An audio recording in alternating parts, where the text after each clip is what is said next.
Hey, good morning. It's a beautiful day. By beautiful day, I mean it's in the 30s. It's been below zero or right around zero, single digits lately, so it's nice. We've got a little bit of warm weather to be working outside. We're gonna get started. We're building a ramp. It's gonna be an accessible ramp. We're still waiting for the materials to arrive. I'm gonna get started marking it out, and hopefully the materials will be here soon.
Camera died, but we made a little bit of progress.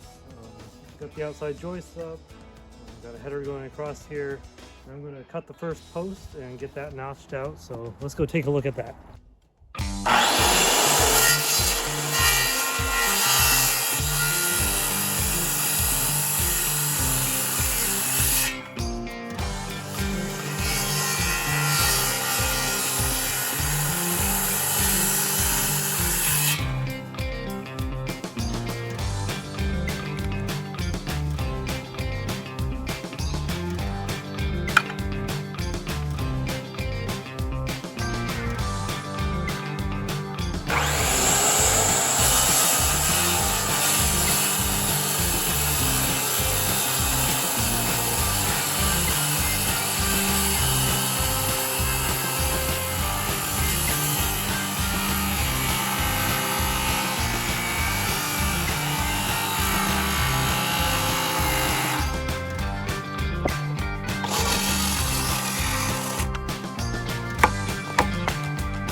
Okay, so we've got the second section of the ramp in place, roughly level.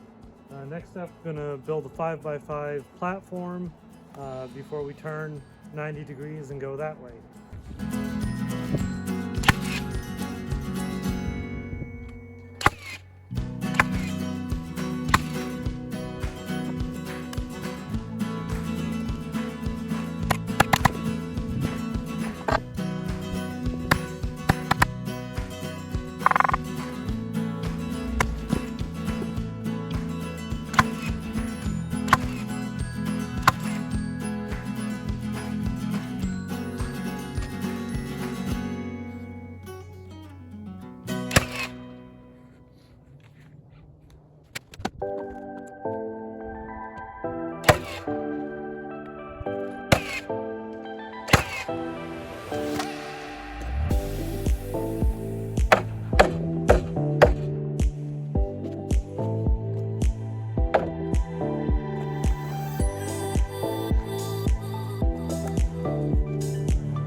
Alright, well, it's starting to come together. We've got the ramp in place. Still have to level it out and get it all set. Do that next, and then we'll start our 90-degree bend that way.